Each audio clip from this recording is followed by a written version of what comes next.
Okay, so I'm gonna keep this one really lighthearted tonight, because I don't have anything deep to say tonight.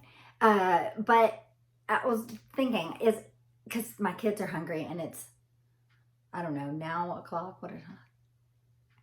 Y'all need new glasses. I think it's 8 Central Time. Anyway, I haven't fed my kids yet. Y'all, they want to eat all the time, every day.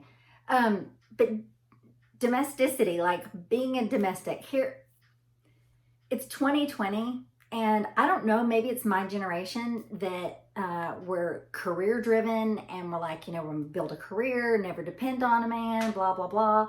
And somehow we missed out on that gene. I don't know if it's a gene. No, we missed out on the opportunity, I guess, to learn how to do some of these domestic things. Y'all, I can clean, I can wash clothes in a washing machine and a dishwasher, and I can do all those things, but I never learned things like cooking and ironing and I don't know, stuff like that. So anyway, it's a big joke in our family when both my husband's family and my family come to Thanksgiving at our house every year. And it's hilarious every year when someone asks where something is in our kitchen, because I don't know. Because like the meme says, if you wait long enough, they will eat cereal. I promise y'all, it's 8:05 or so now. By 8:30, if I'm not downstairs, picking around, like grabbing something out of the pantry that I can throw at them, if Brad doesn't make them something in the next half hour, they will eat cereal or popcorn. But I have a funny story to tell you. So, two actually. When I was in anesthesia school, God, I was 30 something. I was making these scrub caps because they were so expensive. I thought, I do know how to sew. I can't follow a pattern, but I can sew like so. And I love to hand sew. It's very relaxing. But I was going to sew, and I did. I bought one of these expensive scrub caps, and I used a ripper, and I ripped it apart and on the seam lines and made a pattern. And I was making these scrub caps because it was a lot cheaper. And so I wanted to make one and iron this little razorback on the front. And so I had the little razorback thing, and I had the scrub cap, and Shelly Hooper can attest to this because she was there.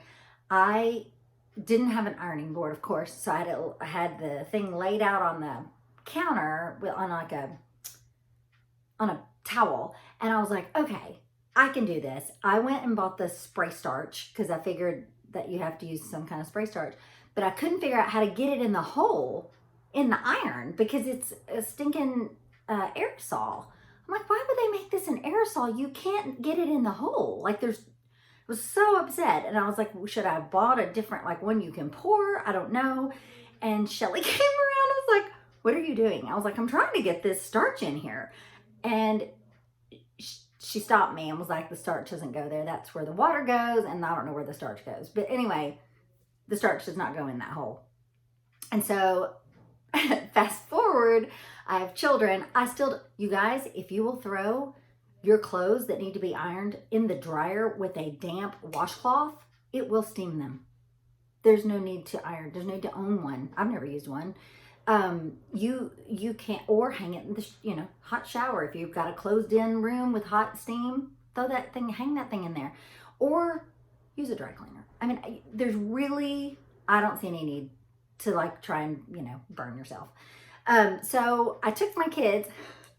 The electricity went out a few summers ago, and we went to stay at a local hotel because it was like a bazillion degrees in here. And the kids were excited because there was like an indoor pool. And so they were super excited. It may have been cold. Maybe it was too cold. I can't remember. But for whatever reason, we had no electricity. We went to stay at this hotel. And the kids, we got there and they were like super excited about the phone connected to the wall and wanted to know what that noise was when they picked it up. And they wanted to make calls on it because it was cool. No. And then I just started screaming, there's a secret room. And I was like, a secret room? Y'all, it was a closet, like a little bitty square closet. And then she really starts screaming. And they're like, there's a surfboard. And Brad Davenport looked at me and was like, you have failed. They think this ironing board is the surfboard for the indoor swimming pool. Y'all, to me, I don't see any. My kids know how to use a dryer. They know to throw the wet washcloth in there and to steam things. There's no need for my kids to learn. I have survived 51 years without knowing how to iron. I'm fine. And not knowing how to cook. I can bake, I cannot cook. And most of it's because I don't want to. This is true. This is true. When you bake, while it's in there, while it's baking, you can clean all your stuff up and put it away. And it's not gross. It's just you rinse it out and put it in the, measuring cups and measuring spoons and a bowl and a spatula or whatever. Put it in the dishwasher. Boom, you're done.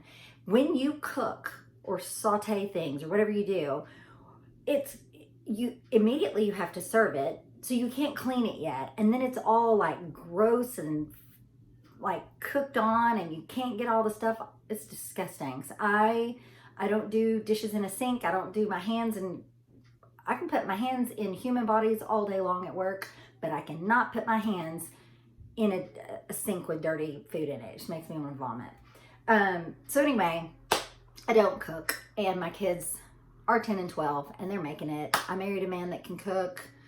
My mom married a man that can cook. I mean, we're fine. It's 2020. My vision, what my vision for the future is? I'm still not going to know how to iron. I'm still not going to know how to cook because I'm doing just fine. I know how to do other things. And women nowadays, I mean, it's not always a woman. My husband knows how to iron. Thank you to my mother-in-law. And he knows how to cook. So we've all got our strengths and we've all got our weaknesses. So embrace them, and I hope you have a wonderful 2020 no matter what your strengths are or your weaknesses.